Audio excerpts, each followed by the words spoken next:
السلام عليكم، ازيكم حبايبي؟ عاملين ايه؟ يا رب تكونوا بخير.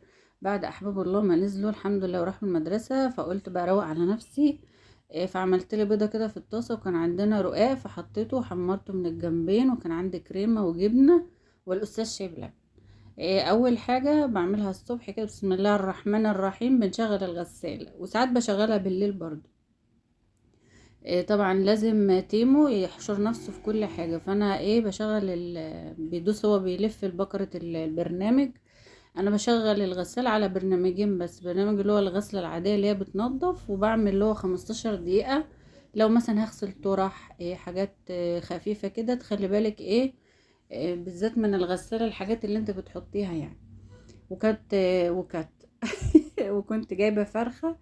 طبعا انا قلت قبل كده ان انا ما بجيبش الحاجة مرة واحدة، يعني مش هقعد انضف 3 4 فرخات، لا. انا بجيب فرخة فرخة انضفها احطها في الفريزر ونقعتها.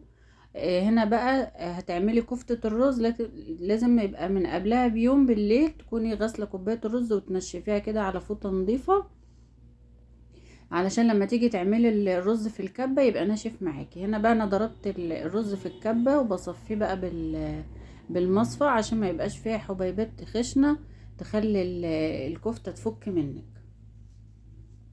وحطيت معلقه مكرونه وبطحنها برضو في كبه الخلاط.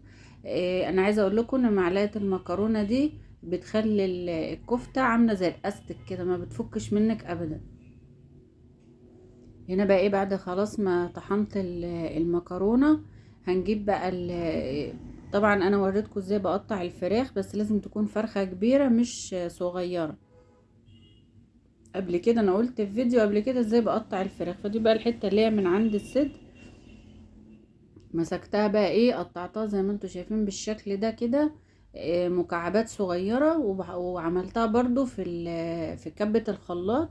لو ما عملتش منك او ما اتفرمتش منك، ممكن في الخلاط لما تيجي تخلطي البصلة والثوم وكده تبقي تحطيها معاه.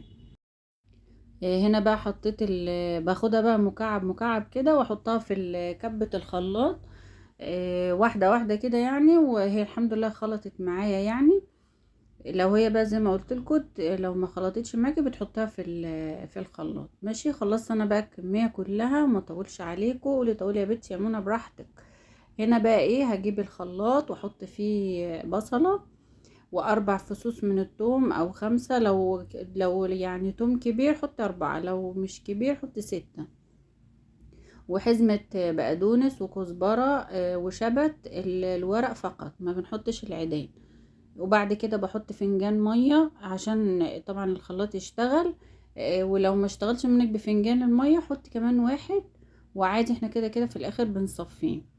طبعا المية اللي هي هتنزل دي ما ترميهاش، انا هقولك هتعملي بيها دلوقتي. هنا بقى بعد ما صفيت المكونات زي ما انتوا شايفين كده، هنزلها بقى على الفراخ والرز، واقلبها بقى كويس، عجنها بقى كده ببعضها.